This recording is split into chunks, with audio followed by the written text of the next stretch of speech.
This is ABS, Heartbeat of the East.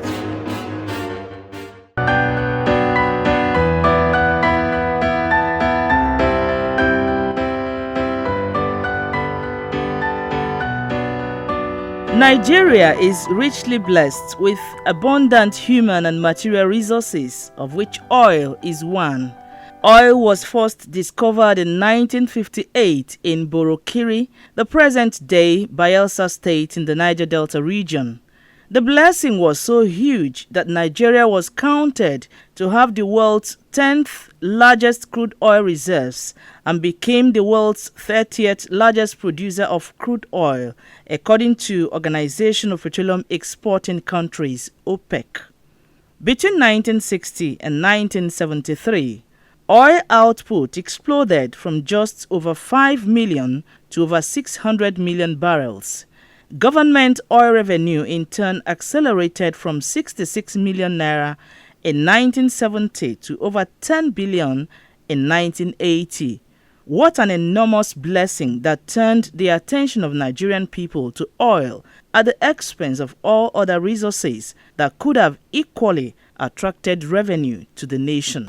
God has really blessed us, not just with oil, but with natural resources. We found the discovery of oil with its attendant benefits to be a blessing. That Nigeria is the 6th largest producer of crude oil, which includes gas. We have gas in Nigeria to the point that Nigeria is regarded as gas zone. Nigeria is so blessed with almost 200 trillion cubic feet of gas. Nigeria, yes, blessed to say the least. And I believe it's still blessed in spite of the mismanagement that we are going through.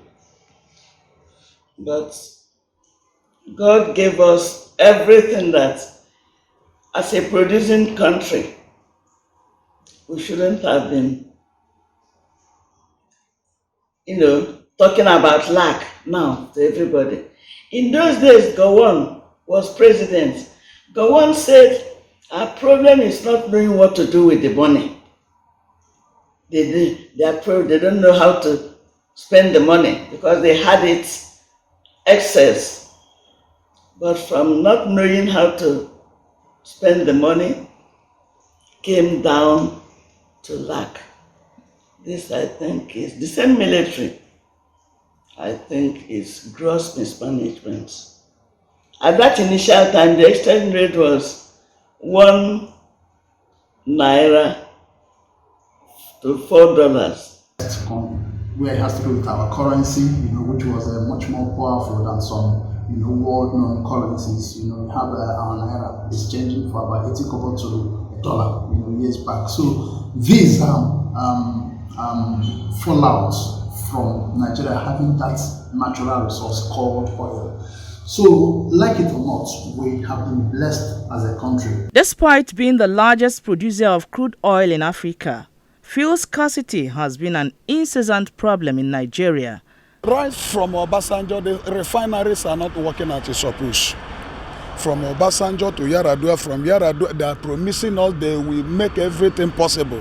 Even they are promising us again before December, Port Harcourt refinery will begin to work. The price of petrol in those days, talk of 15 naira per liter.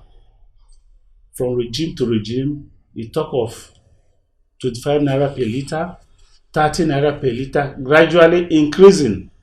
Along the line, they will tell us they want to remove subsidy. And the government will, in sensitizing the public about the subsidy removal, the price rises to 55 naira a liter. From there, today we are talking of 190, even 200 per liter. From regime to regime, each government comes with an ideology, either of removing the scarcity or increasing fuel price. A lot of factors are responsible for the scarcity of petrol in the country, which is supposed to be in abundance. Being the largest producer of crude oil in Africa, our refineries are moribund and our crude oil are expected to be refined and brought back to be served at a cost to to be determined by the exchange rate at a particular point in time. Rumors of government plans to increase the price of petrol leads to panic buying, and hoarding of the products becomes imminent. This could account to the high rate of petrol-related fire outbreaks in the country, thus leading to loss of valuables running into millions of naira. Petrol marketers also identified high cost of transportation as a major cause of petrol scarcity in some parts of the country. One of the factors that cause fuel scarcity is, the crisis that is happening currently in NNPC and with marketers. Marketers are having issues with NNPC that they are not being transparent enough with them in terms of pricing and maybe supply of fuel products. So there's a little bit disagreement on that. And of course, another thing is a fuel subsidy. One of the problems we have in the fuel petroleum sector is the leadership problem. We don't have leaders who can tell us truth. How can you dig deep, get petroleum products, take it away to one country to refine for you, when you have about 3-4 refineries already moribund? Major factor is bad administration. The administration of the country is upside down. Somebody will read medicine, you'll be posted in agri department. Somebody who reads agri department may be posted to the transportation. Government policy, the promise that they will make fuel available to the common man, bearing in mind how important fuel is to the country. Government's inability to maintain the refineries we have. Squarely, I can talk about management. Either you call it management or mismanagement, you understand, because progressively we have our national NNPC, you understand. We have so many other affiliated companies that make it possible for us to refine, for us to sell, for us to export, or for us to even import, refine, whatever. But progressively from the 70s, you would clearly agree with me that there has been a whole lot of mismanagement. That even as we speak today, we talk about having an NNPC which does not refine a drum of oil, a liter of oil, but yet it has so many staff, being on their salary payroll of the economy. You understand? So squarely, the issue is about mismanagement. Why should a producing country have scarcity? Again, it's boiling down on mismanagement. You have petrol, you can't build refinery to refine it. You carry your oil and go to a neighboring country that don't have, and refine there. You build refinery there, and you refine and bring it back. It makes it expensive, and not many people can afford it. That's the cause of the scarcity. Scarcity is as a result of short supply.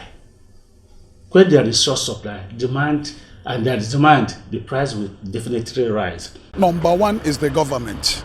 Number two is the people, the militants at that very side. They are broken the pipes. They are not helping the issue. The answer is simple. It is issue of leadership and corruption. There is no reason why there should be scarcity of petroleum products in Nigeria, since we have oil here in abundance. Since we also had the oil money to be able to put in place the machineries for transforming the crude to finished products and use sale. But because of corruption and poor leadership, we have seen ourselves being, until recently, being the highest oil producing country in Africa, yet being one of the few oil producing countries that literally imports all its petroleum or petrochemical needs. I mean, that is difficult to reconcile. It leads to increase in transportation. This effect of the increase in transportation inadvertently rubs off on citizens because it is overtly reflected on all commodities they purchase. Cost of goods and services keeps soaring. The rate of inflation is heightened. Another ugly trend that negatively affects the economy is government neglect of indigenous refineries by allowing them to rot or continue in its dilapidated state, while we depend on foreign refineries to refine our petroleum products. Of course, the prices will keep soaring and the tendency for sharp practices will always be there. There is always an expected hoarding which triggers of artificial scarcity at the beginning of era of every price increase. The incessant hike in the prices of fuel and scarcity of the product have truly brought untold hardship to Nigerians. The burden of fuel scarcity, which is borne more by the poor, has continued to increase their suffering, thus raising their poverty level. The effect is visible because, fuel is the major source of revenue for the Nigerian. So definitely when there's fuel scarcity, prices of goods and services increase, it affects the standard Nigerian. There's no job, unemployment is high, the standard of living is very, very poor. So it affects Nigerians in every angle, both the average Nigerian and even the ones who are rich as well. It affects them. There's hunger and starvation. Masses are hungry. Everybody is seriously being affected. Whether you are a trader, whether you are whatever, even if you don't have car, so directly or indirectly, it is affecting everybody. If the fuel scarcity, transportation is high, okay, the cost of goods, you can now see that things are very expensive everywhere, from household equipment to any other items you can think of. Because of that multiplier effect, fuel affects directly or indirectly every sector of the economy in this country. It leads to inflation, because when you take petrol outside to bring it back, the cost of taking it out and bringing it back to sell after checking up, because the main target of every businessman is to make profit. So when they add and remove their expenses and the profit they are going to make, the cost of it becomes higher. So the impact is very high. One, it leads to changes in the price of everything, yet the salaries of the common man is not increased, it remains the same. Imagine where your salary last year remains the same, and when you go to market to buy something, because the cost of petrol, petrol is our chief, the major resources we have in this country. So it controls the Nigerian stock exchange. Everything we have in the market is being controlled by petrol. So when it becomes higher, it will lead to increase in all other products we have here. Everything is going down because it is this very fuel scarcity that fuel scarcity will checkmate whatever that we are doing in this very nation. When there is no fuel, the economy will go down. It will hit the common man, the poorest people in the society. It will have a very dangerous effect on their lives. Let me even take you back to about 2020 when we had the COVID-19 issue.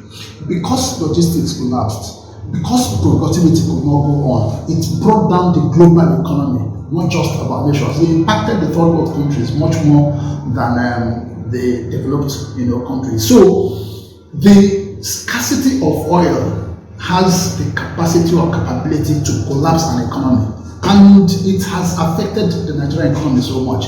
You understand? Each time there's a fuel scarcity, it affects everything. People don't go to work or go late to work. It affects, impacts on inflation. You understand? Because you find out that once the price of electricity goes up, it impacts the price of consumer goods in the marketplace. You understand? So it has a whole lot of negative impact in productivity, in logistics, in convenience and comfort of people at home. You understand? So this is a very, very critical challenge. Now, like I said, during the COVID-19 period, because logistics was affected, global GDP in third world countries lost close to 50% of their GDP. You understand? Mid-tier countries lost about 18 to 20%. Then the bigger economies lost about 6 to 9%. You understand? So when you put all these things together, you find out that there was a critical impact. Why? Because people could not move from one place to another because of COVID-19. And why? Because within that period, people could not also deliver oil to locations where it should help people to move. You understand? So once there's scarcity of oil, once there's scarcity of fuel, once there's scarcity of petrol, diesel and all that, it affects so many things. Like I said, it affects productivity. Companies cannot manufacture or produce which they affect logistics. People cannot move from one point to the other. People cannot ferry goods from one location to the other. Then it also affects confidence of people at home and comfort. People do not sleep. People do not rest well. You understand? Because oil, fuel, diesel, power, all these things that I talked about. But there are many people who are feeling it because they have to fuel especially those civil servants, they have to fuel their vehicle to go to work. They have children in school to pay, and as the fuel scarcity, food is affected because the vehicle that will bring food will have to fuel their vehicle. Impacts. What do we use fuel for? To run our industries, to transport goods. From here to Enugu could be ordinarily 2,000, but because the price of fuel has risen, it may rise to 5,000. And if you are transporting any good to Enugu, you have to add it into that good, and then the cost of tomato, the cost of yam, the cost of every other thing we use today will rise. It will be very, very costly because of scarcity of fuel generally. Poverty at the highest rate. Children are not going to school, especially children of the low class are not going to school. The rich have become richer, the poor have become poorer. The average Nigerians are suffering it. For you to send your child to the school now, you must do like this. It's nothing to write home about. The Nigeria is not in a country it's not a country we can hope on. Is there a way out of this challenge posed by incessant fuel scarcity in the country? Are there other alternatives to stabilizing our economy apart from the discomforting overdependence on crude oil in Nigeria? It is important to note that government needs to rise to the challenge of putting back our refineries in shape. They should carry on with the turnaround maintenance of our local refineries and get them working immediately. This is because the comparative advantage of producing fuel locally is lower than importing it from abroad. Government should also remove subsidy on petroleum products and allow the forces of demand and supply to allocate the petroleum resources among the citizens. I believe privatization will be the best way to solve this issue. But apart from that, we know of Dangote that is building a mega refinery in Lagos, I think the largest in Africa. I believe it should be completed this year or next year. So, somebody like that, we have an entrepreneur like that who can, manage that as well. They should take this case, they should nip it at the bud. As big as this country is, and as wealthy as this country is, we don't have a functional refinery. So that's the problem. So the government should look into it. Nigeria is so big a country and so rich a country to be refining their crude oil outside and bringing it back to the country. So they should go back to the drawing board and make sure that we have at least one functional refinery in Nigeria. There will be a task force who will be 247 work to make sure that the price, even the meters, some will even tell you that they are selling a government price, but the meter will be tapped, will be reduced. So all these things are, in fact, the people that are suffering it most are the civil servants like us, the poor people, because these days, is it not when you feed well, then you'll be able to walk with leg or trek. Even people are not even healthy enough to trek miles. If the government will embrace good administration, if the government will embrace standards, if the government can call a spell, and shun corruption to the zero level. The best way they can reduce it, one, is to avoid exporting our petrol outside to refine. And the best way they can do that is to maintain the little refineries we have here in the country. Thank God we have someone like Dangote that is building a refinery, an individual. That individual is not higher in resources than the government itself. If solely the government want this country to work, they should maintain the refineries we have here so that the issue of fuel subsidy and the rest of them will be curbed. Okay, what they must do is for them to, all the refineries that is working, they will bring the crude oil from Nigeria, they will take it to abroad, they will, after they have refined it, even in Nigeria, they take our own crude oil there. After they are refined it, they will bring it back. It will be so much, whereas we have, what do you call it, refineries here. So what they must do is to make all the refineries to begin to work again. If the refineries are not working, we begin to suffer every day in Nigeria. Nigerians, the people that govern us, should be true to themselves and have integrity. They know they should build refineries in Nigeria. If the ones they built for the neighboring country is working, why can't they build here and it's working? So they carry our oil to neighboring country, refine and bring it back. It's not allowed. Once they stop that, build refineries here, we refine our own oil, we don't see why there should be a lack. And that's the main purpose why we are suffering as for today. Once that is redressed, we can be saved from this lack. Let the refineries be activated. People are migrating, from oil, which is a natural resource, to solar. You understand? You now begin to see solar vehicles, solar equipment, solar, and all that. So, and you also have the impact of ICT in the whole of productivity, value chain. You understand? People are beginning to work remotely. People are beginning to work from home. People are beginning to, because while it's good to have oil, it also has its negative, due to gas emissions, due to the pollution we have in the economy and all that. So the solution is that there has to be a huge level of migration. It is quite obvious that the Nigerian economy is dependent on fuel, and the impact on the survival of its people is devastating. But there could indeed be light at the end of the tunnel if our economy can be diversified to incorporate other sectors. And the time to do this is now.